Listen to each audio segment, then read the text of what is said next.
Quaba. Welcome to You Ain't Imagining This. I am so glad we're all here together tonight because we are going back to YAIT Town. If you're new here, YAIT Town is a Black sanctuary that we're building together in story and in spirit. It's a place where we rest together, learn together, and remember that we're not carrying this life or anything in it alone. Every visit takes us somewhere different. A porch where the light is always on. A cafe full of dominoes and laughter. A mural that hums with resistance, or a garden growing the things that our spirits need. I'm Amma Robin, your sister host and storyteller here at YAIT Town. And today we're spending time in one of my favorite places, Nommo Books. Our community bookstore. It's our wandering library, our memory keeper. It's a place where stories breathe, ancestors whisper, and the whole town seems to exhale. I know I do. And since it's December, a month when half of the world gets darker and nature tells us to slow down, Nommo Books is opening a space that only appears at this time of year. A room for wintering, a room for softness, a room for turning inward. And today, you're also going to meet a few more of our neighbors in YAIT Town. But before we step inside, I do want to ask you for a favor. If this episode resonates with you, please share it. Share it with a friend, a sister, a brother, a coworker. How about a group chat? Share it with someone who might need a little rest, a little softness, a reminder that winter can be a sacred season, not a stressful one. Sharing this episode truly helps us grow this sanctuary. It helps more people find the stories, the comfort, and the community we're building, and we do consider it a big favor, and we would be so grateful. Okay, at YAIT Town, we have only 2 rules. Rule number 1, come as you are. Rule number 2, take what you need. That's it. And remember that you are always welcome. All right. Take a breath now. In through the nose and out through the mouth. Settle your shoulders. Let's step into Nommo Books together and see what the wintering room has for us tonight. And you ain't imagining this. The Wintering Room, a YAIT Town Story.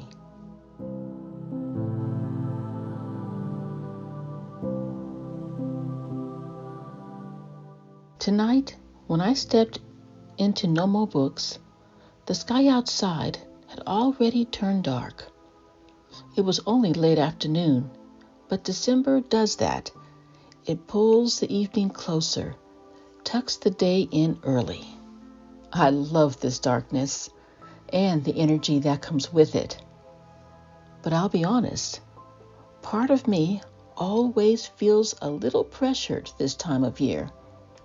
Like I should be keeping the same spring season energy, the same summer shine, the same hustle pace everyone demands from us throughout the year. But tonight, I'm not having it. Tonight, something different is waiting for me. As soon as I walked inside, I noticed a soft glow, a golden glow, along the back wall, right where the atlases and oversized art books usually sit. I stopped to take in the world map. Not the schoolhouse version that squeezes Africa into a corner, small and insignificant. This one told the truth. Africa stretched wide and magnificent, taking up the space it has always deserved. This always catches my breath, every single time. A small wooden door, maybe 5 foot tall, curved at the top like a monk's window, had appeared. I'd never seen it before. In YAIT Town, that's usually a sign that something ancestral is unfolding. Engraved in the wood, deep enough to catch the glow, were the words, "The Wintering Room." A soft excitement stirred behind my ribs, steady and calm. It felt like a whisper of wisdom brushing past me, saying, "This moment is deeper than it looks." So I ducked my head, I'm rather tall, and stepped inside. Warmth wrapped itself around me immediately, like a quilt fresh out of the dryer. Candles flickered in lanterns, old pages ruffled. Stories were turning into light. The air smelled like ginger and clove, orange peel, maybe honey, and carried on that gentle perfume of well-loved books and wooden shelves that had probably seen decades. I could just tell that they had.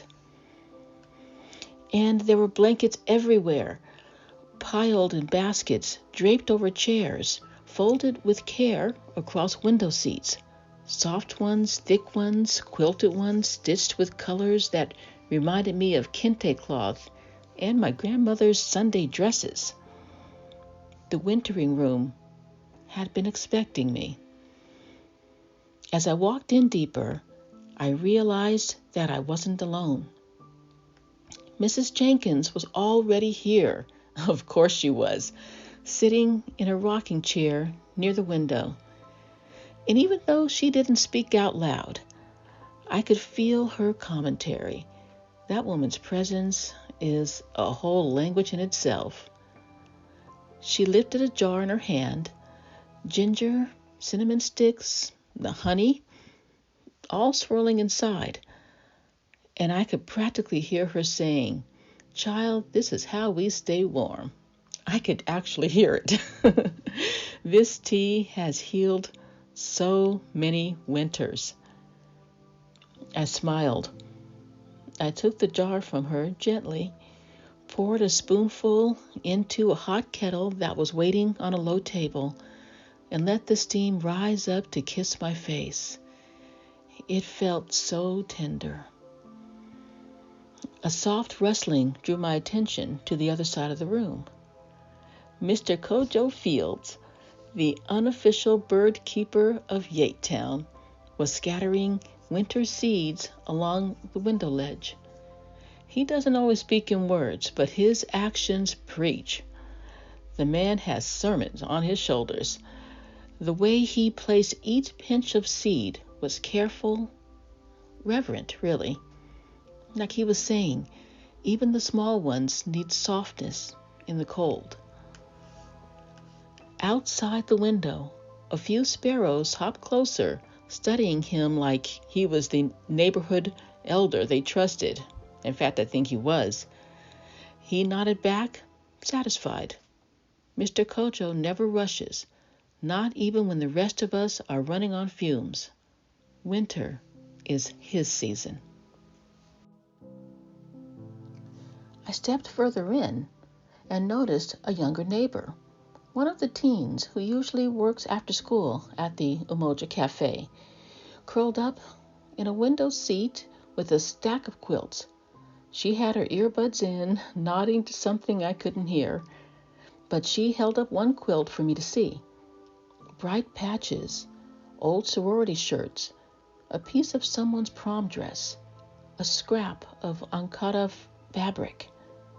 I recognized some patterns from decades ago. It was a memory quilt, stitched by hands that wanted their stories to stay warm and to stay alive. And I could feel the message she carried. Sometimes what warms us in winter isn't the heat, it's the memory. I nodded at her, and she smiled back at me with that sweet teenage nod that says, "Yeah, I see you, being you," and keep going. I walked further into the room until I found the perfect chair, low, wide, and shaped like it knew exactly how my back liked to be held. I draped a soft blanket over my lap and held my warm cup of ginger tea between my palms. The heat seeped in slowly, and I could feel my hands connecting with my spirit. As I sat there, the truth of wintering settled around me, gentle but sure. Winter is not a punishment. Winter is not death, not failure, not falling behind. Winter is balance. It's the world saying, slow down, exhale, connect with yourself. Everything in nature rests now. The bears, the trees, the soil, the oceans. Even the sun pulls back for a moment. And us, we are living, breathing beings. We are part of nature too. We are not machines. We're not endless engines of output. We're not billable hours in human skin. We are rhythms, we are cycles, we are seasons. But too often we're told that we don't get to winter. We're told that we must stay on, we must stay cheerful, we must stay productive, that we must stay unbothered, and we must stay strong, even in December darkness, even when our bones are calling for quiet. White Western culture treats stillness like a flaw. But our cultures, African cultures, Black diasporan cultures, understand something deeper. Rest is wisdom. Slowness is medicine. Darkness is nourishment. Winter is sacred. I leaned back in my chair and let that truth settle. Something shifted in the air. It felt lighter, older, ancestral, but not heavy, like a grandmother humming while shelling peas. I felt the presence before I saw anything, a warmth behind my shoulder, a whisper of sage and palm oil, no face, no features, just a knowing. I understood then that I don't have to keep the summer pace in a winter month. It wasn't a voice. It was a memory. It was spiritual knowledge. It was the same reminder my ancestors whispered even on the brutal ships and plantations. It was remembered in kitchens, in church pews, in crowded apartments, and quiet front porches. You are allowed to rest. Rest is your birthright, even when others try to deny it to you. My eyes stung a little, the kind of sting that comes with relief, not sadness. I reached for the small woven bowl on the center table. It held my tiny blank slip of paper, each one waiting for my winter truth. In fact, there was one for everyone's winter truth. The neighbors nodded at me. Mrs. Jenkins rocking slowly. Mr. Kojo watching the sparrows. The teenager hugging her quilt. I wrote a single word on my slip of paper. Just one. A word I wanted to carry through winter. A word that felt like a soft lantern inside my chest. When I placed the paper into the bowl, the candles flickered in agreement, as if the wintering room had received my offering and tucked it gently into the archives of care. I looked around at everyone in the room, at all the people who knew winter was not a punishment, but a rhythm, a balance, a turning inward, a planetary exhale. And I realized something simple and powerful. The planet is resting, and we are allowed to rest with it. I stood slowly, warming my hands around the last sip of ginger tea, and headed toward the small wooden door. The room felt fuller than when I had come in, full of memory, full of breath, full of permission. Before I stepped out, I whispered something, not to the neighbors, not even to the ancestors, but to myself. You ain't imagining this. Because this softness, this slowness, this chance to winter, it's real, it's ours, and it's time.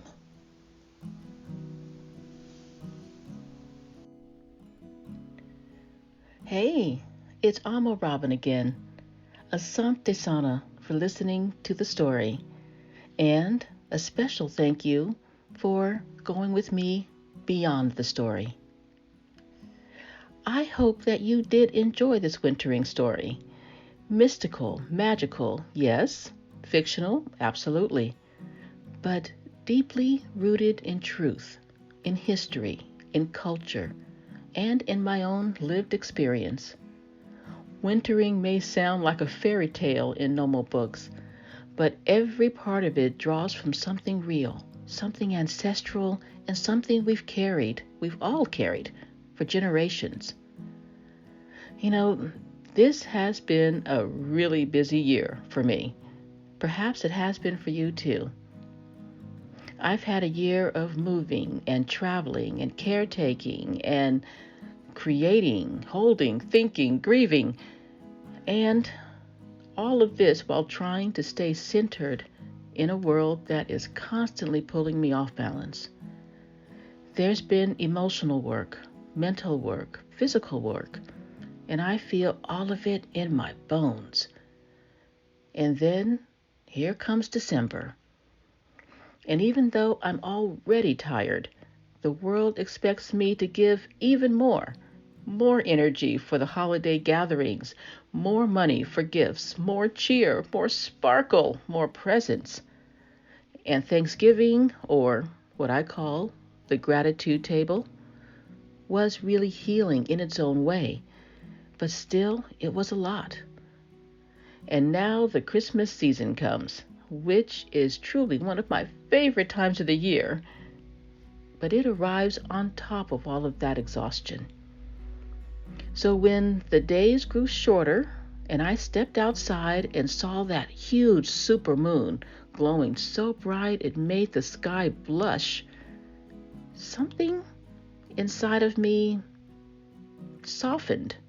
Yeah, that's the right word. It softened. And I realized I don't want to speed up. I don't want to keep performing with energy I don't have. I want to curl up, rest, slow down. I want to go inward.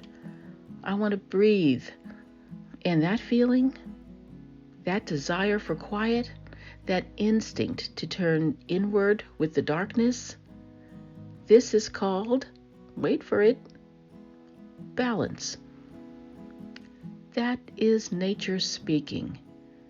But I look around and I see so many of us, especially as Black folks, still pushing, still hustling, still carrying weight that we never asked for, still spending money that could have been actually rest instead, still fighting the darkness instead of learning from it. Now, I'm not blaming anyone. This is no shaming anybody. This is just facts. And this is something that we've had to do. We've been pushed to do it. We've been conditioned to treat winter as an obstacle, when in truth, winter is a teacher. That's right, a teacher. Nature is modeling exactly what we need right now. The leaves had their moment of brilliance, fiery orange, deep red, golden yellows, and then they let go. No fear, no guilt, just release. Now the trees stand still. They're bare, and they're unapologetically quiet. And I see such beauty in that. They're not dead. They're just dormant. And dormant comes from the French word dormant for sleeping. Nature isn't failing. Nature is resting. And so many of us need that reminder.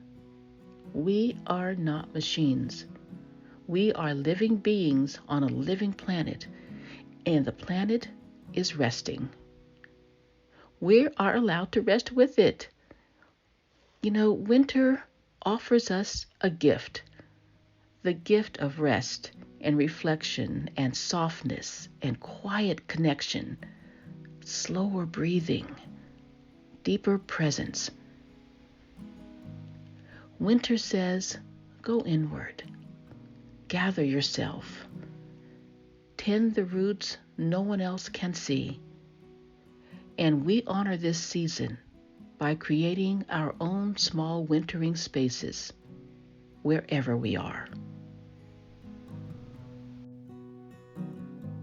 Now I'm going to get a little personal with you. Tell something personal about me, because there is something I want to share with you. I have my own wintering space, a very real one. It's in my kitchen. We have a large, warm kitchen with an open fireplace and 2 comfortable chairs pulled up right in front of it. And this is where I winter.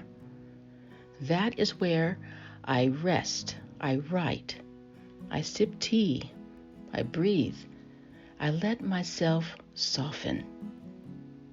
It's where I invite the ancestors in, and yeah, I feel them there. I chose to tell the Wintering Room story as a magical, mystical, fictional place in Nommo Books, but I want you to know that wintering itself is very real for me. Both the story and the practice come from truth, from my culture, from my spirit, and from a place that I actually inhabit. Here are some actual simple wintering spaces you can create. A wintering space doesn't have to be complicated. It just has to be intentional. So here, like maybe your couch with a warm blanket and a cup of something soothing. A corner of your bedroom with one candle and a journal where nobody is allowed to interrupt you. A chair where you can watch the sky darken without racing the clock. A warm bath with eucalyptus or ginger, a small ritual for your tired body. A quiet walk at dusk, that's actually one of my personal favorites too, listening to the crunch of leaves underfoot. Your kitchen, especially if it has warmth and space and light, and you can let the ancestors in it too. Your breath, when you place a hand on your chest and whisper, rest, dear one, rest. Nommo Books in your imagination or your own wintering space, created from memory, imagination, ancestors, and most importantly, intention. None of this needs to be fancy, see? None of this needs to be shared. I know that sounds selfish, but no, it's something for you. Wintering is personal, and it's sacred. As Black people, claiming rest, especially in winter, is cultural repair. It's ancestral wisdom resurfacing. It's resistance against a world that demands our sparkle even when our spirit needs stillness. So if winter is calling you inward, answer gently. If your body wants to soften, listen. If your spirit wants to dim the lights, let it. Winter is not a punishment. It's an invitation, a sacred invitation, an invitation to breathe and to gather and to settle and to sleep a little deeper, to honor your own humanity, and to remember you ain't imagining this. Your desire for rest is real and righteous. When you honor winter, you honor yourself. And no, you ain't imagining this. Asante Sana, thank you for spending this time with me and with our neighbors in YAIT Town. I hope this visit brought you a little softness, a little warmth, and a reminder that winter is not something to push through. It's something we get to honor. If this story touched you, and I really hope it did, please share this episode. It truly helps us to grow this sanctuary, and we're deeply grateful every time you pass these stories forward. And if you want to go even deeper into community, beyond the stories, beyond the podcasts, come join us in YAIT Town Community on School. That's spelled SKOOL. It's our gathering place, our neighborhood hub, where we check in with one another, reflect together, laugh together, and grow together as a community. I show up there, our neighbors show up there, and you are welcome to bring your full self. You can interact with the stories, meet other listeners, and help shape what YAIT Town becomes next. We're building this together, slowly, softly, and in community. I'm Amma Robin, here in YAIT Town. Until next time, take good care, honor your winter, and remember, you ain't imagining this. Ashe, community.